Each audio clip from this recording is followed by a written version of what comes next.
کہ انسان کی زندگی میں اس کی جسمانی اور روحانی یا ذہنی کیفیات بدلتی رہتی، جس کے نتیجے میں انسان کی یکسوئی متاثر ہوتی ہے، اور بعض اوقات یہ کیفیت اتنی بڑھ جاتی کہ اس کی سینس آف ڈائریکشن لوز ہو جاتی ہے۔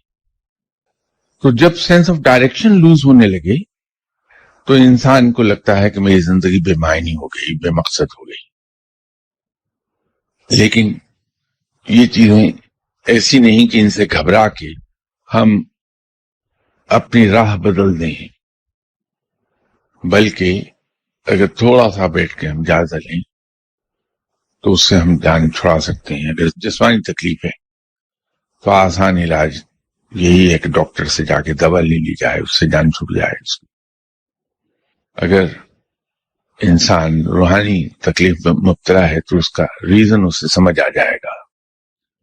تو جس انسان کو ہم نے دکھ دے دیا ہے، تکلیف دے دی ہے کسی کو، ہم اس کی توقعات کے خلاف اس کے ساتھ بیہیو کر بیٹھے تو اس سے جا کے سیدھی معافی مانگ لی جائے تو اس سے جان چھوٹ جاتی ہے۔ یہ چیزیں ایسی نہیں جس سے ہم یہ کہیں کہ ہماری زندگی بے مزہ ہو گئی، زندگی کا کوئی فائدہ نہیں، یا معلوم نہیں ہم نے کون سا گناہ کر دیا کہ ہمیں یہ احساس ہو رہا ہے۔